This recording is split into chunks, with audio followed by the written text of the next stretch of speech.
My name is Milisutando Bongela. I'm a writer, an editor, and a filmmaker, and I live in Yeoville in Johannesburg. I was born in the 80s, so by the time I was like 7, 8, 9, apartheid was ending.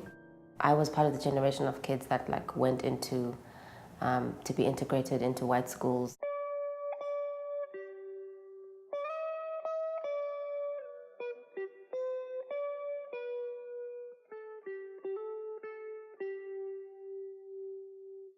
We grew up in homes where our mothers used to relax their hair or perm their hair or put extensions in their hair and lighten their skins. They were brought up in a system that also told them that they were not good enough as black people and they should try to be as much as possible like white people. So when you're growing up, you kind of hear your parents saying things, oh, like, like I want my house to be so nice that it must look like a white person's house. Anything that was like better was always equated to whiteness. So if you speak English better, you must be smarter because white people are smart, right? Apartheid also affected our mirrors. So when you saw yourself and your black hair, you were like, oh my gosh, I need long hair. All of us black South African children, and I'm sure American kids even, would wear towels or jerseys on our head so that we could have hair that moves when we play. A black doll was like something you throw away almost. You kind of want Barbie or, you know, long-haired Barbie with the hair and the skin and the sharp nose and all those features. And of course it's repeated when you go to school and you read Cinderella and you read Snow White and you hear about princesses. What's this idea of a princess? I grew up not knowing princesses. I had Ujagalaj Nomvolov as my characters. So like animals, turtles, horses, dogs, cats. As kids, those are your fables and tales. They're not based on any humans.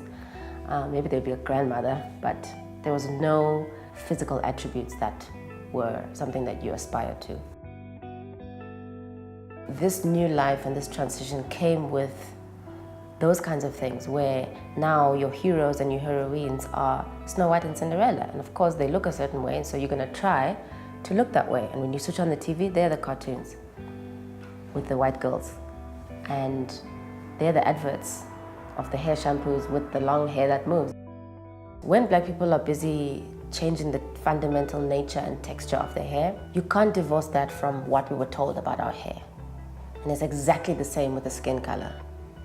You cannot divorce the fact that we lighten our skins to the fact that the idea of beauty and perfection and sophistication and sexiness and attractiveness and professionalism and all those nice things is attached to lighter skin.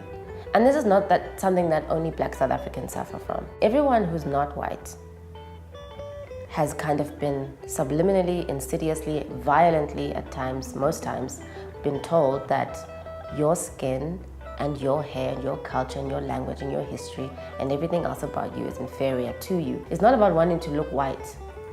It's about wanting to have the access and the privilege that white people have. The hair and the skin are linked to the messages we were told growing up as black people all around the world for the past 400 years, since our first interactions with white people. I find it very puzzling when people just say, well, it's just my choice. I just want to look pretty. Who told you that that's the idea of pretty? Why must you do something so dangerous, you know, in order to look a certain way? And sure, it's rewarding. It's rewarding. Look at people who do lighten their skins. They are seen more beautiful, more attractive. They get more endorsement deals from like brands and whatever.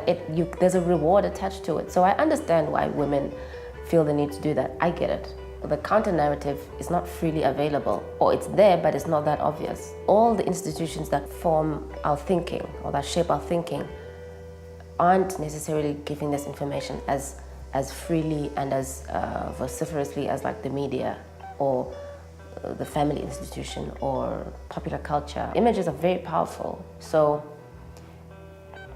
for me, it's not your choice. It's not your choice. I used to think that it's my choice for me to relax my hair, but it's not. There's a pre-designed menu of choices that I'm picking from that I didn't design. I was born into it. And so when I'm 3 or 4 years old, I'm not gonna question it. That's what my mom does. That's what her mom did. That's what my aunts and my cousins and everybody else does. It's not my choice.